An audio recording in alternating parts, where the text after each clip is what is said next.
Hey guys, welcome back to my channel. So I got something special today.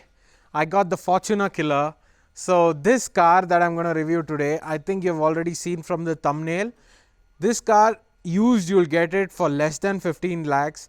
The model will be more than 2012 or 13, and yes, it will be run almost 1 lakh. In most of the states this is the condition of the car, and this according to me is way better than the Fortuner. So let's go. The Pajero Sports. Yes, beastly looking vehicle which looks heavy on the road just like the Fortuner does. And yeah, it's a pretty decent looking vehicle for a 2013 model. Comes with a projector headlamps, as you guys can see. It's got a one projector. This is the projector and this is the high beam, like most modern cars. Projector light, normal halogen light and halogen indicators. 17-inch massive rims. So yes, that's Zyka for you guys. And Pajero sport written massively in the side. And yes, 17-inch rims, halogen tail lamps in the back. So this is the anniversary edition. It has a sticker saying anniversary edition. I think most of it is the anniversary edition. I'm not really sure. Nice big foot pedals on the side. Yes, and big mirrors. Massive. So it gets the rear windshield wipers. This is the spray knob. There is a additional brake light here. All conventional bulbs, halogen bulbs, no LEDs. Yeah, it's a simple vehicle. This is the boot space of the vehicle. Pretty large, even with the third row seats up. This row seat is also adjustable. Comes with automatic seats like the 2013 and above Fortuner, I guess. And this is not a full-time four-wheel drive vehicle. This is a two-wheel drive with optional four-wheel drive. So there are models with only two-wheel drive, but this car has four-wheel drive. So as you can see, this tiny lever. This is the gear shift knob. The leather on top of it has just worn out a little, so ignore that. Comes with a touchscreen unit. It's a Kenwood unit. It's not a optional accessory or something. It comes fit into this car. It has a lot of features: radio, CD, Bluetooth, navigation. So yeah, the navigation is not the best you have seen in cars, especially nowadays that you must have seen Google Maps and all that. This is really slow, and yeah.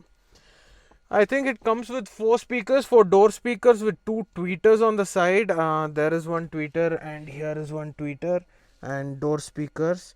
So yeah, the speaker sound is not the best again. It's good, decent enough when the volume is increased. The gauges inside are very simple. It has a auto mode as well in the AC.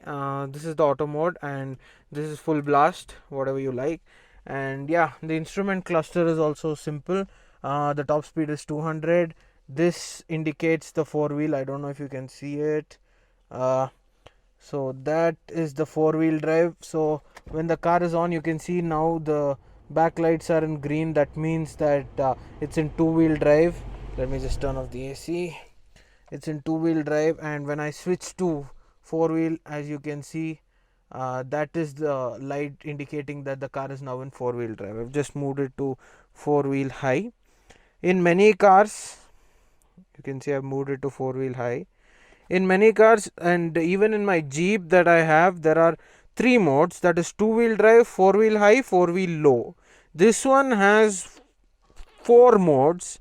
That's two wheel drive, four wheel drive, and this is okay, one second. This is four wheel high low, and when you press and go ahead, this is four wheel low, and the torque in this mode is amazing, guys. The car just lifts up because it can get out of any situation.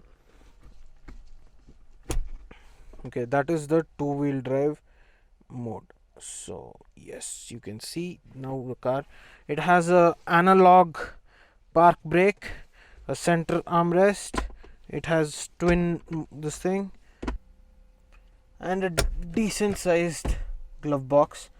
So yeah, you can store a lot of stuff in it. You also get a compartment here, or you don't. Okay, these are the standard mirror controls. You can close the mirror just like the Fortuner, and left, right, all that. This is the headlight adjustment. This is the headlight stick, and this is the wiper stick.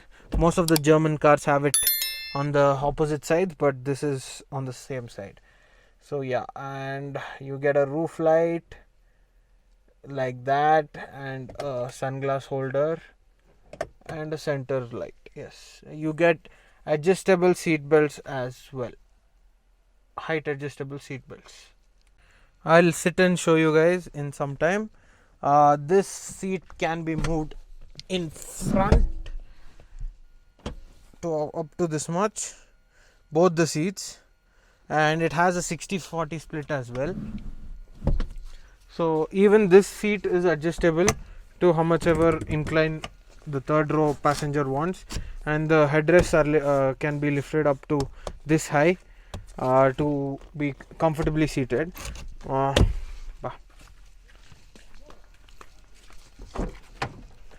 So I am 5 feet 8 inches around, so when I sit I have sufficient space here. Perfect. I think the seat can go back. No, that's it. This I think is the maximum for me. That time there's no coverage for me, but I think the front seat is stretched back completely. That's why there is literally no space for me, but otherwise it's pretty decent.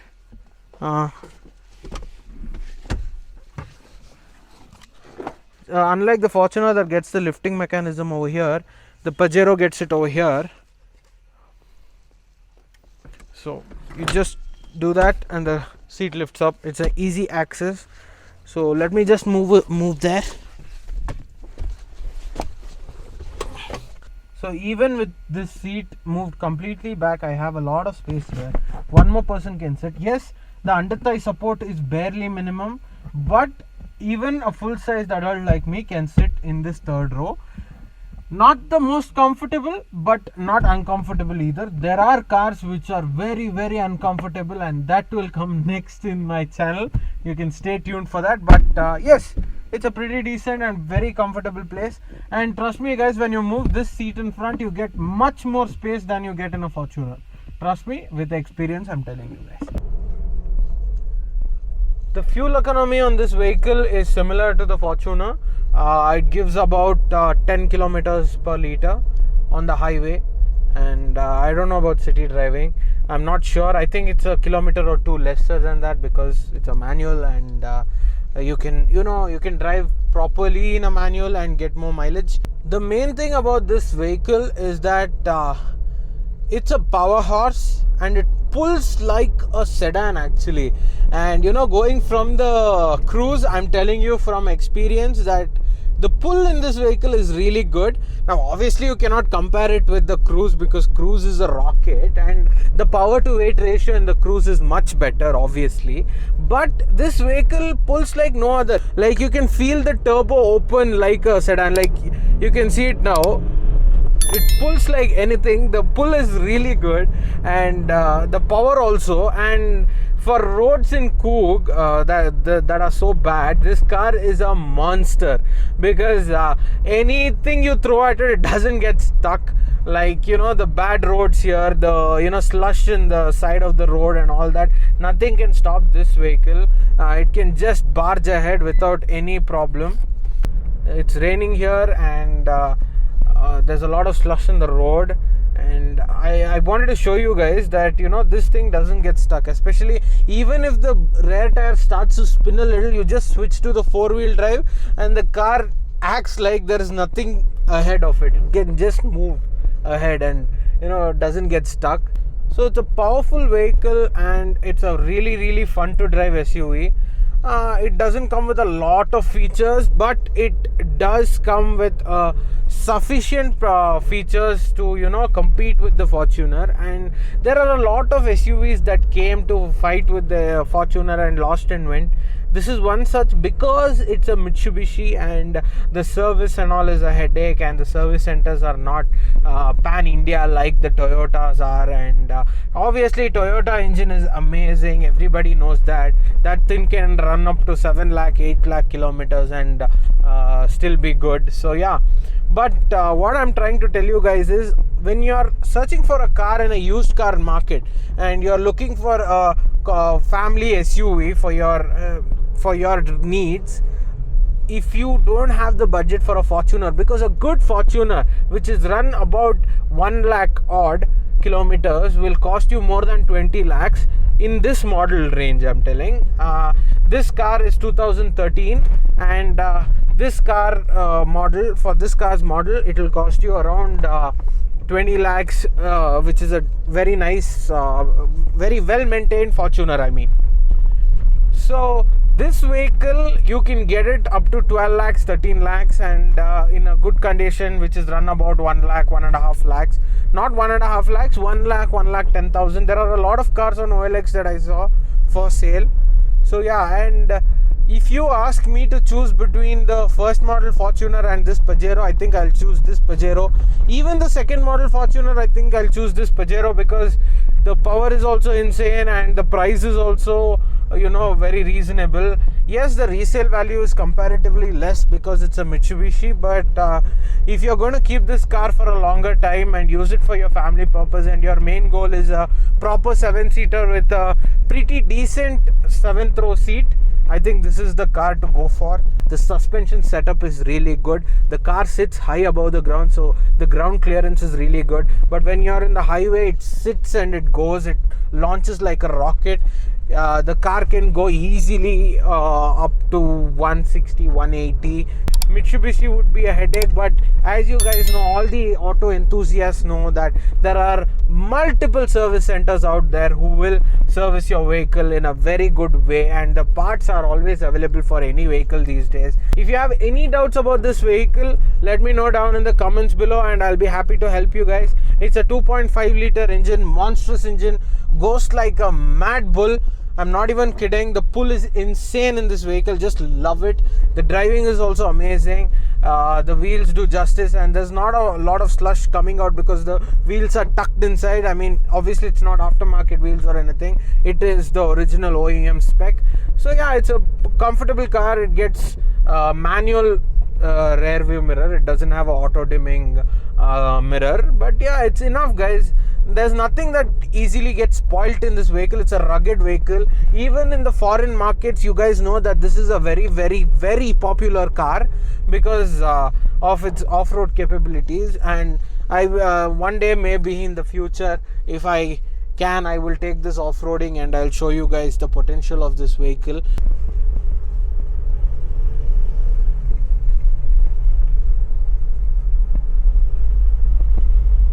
This is the off-roading I was talking about, guys. Look at the roads here. The state of the road is so bad. Now you might know why I don't like taking my cruise out here. Just to, let another car coming from the opposite side pass is a headache, guys. The pull is insane on this vehicle, guys. Like, you can feel the thrust coming out of the vehicle when you're trying to, give the accelerator. The torque on this is ultimate. The car gets from 0 to 100 in no time at all. It takes no effort, just pulls like insane.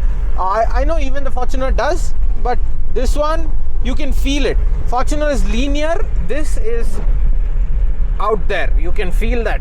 You push back on the seat. So yes, amazing performance. Lovely vehicle actually. Sits on the ground. There's not a lot of bump for its size. So hope you guys enjoyed my detailed review on this beast. I just love the vehicle, and it's a really good vehicle compared to the Fortuner as well. Even the Fortuner is a great vehicle. Maybe I'll review that soon, but yes, like, share and subscribe. Stay tuned for more videos coming your way. Bye-bye. Was it the voice? Was it the fire burning in me? All of the noise turned into choirs of harmony.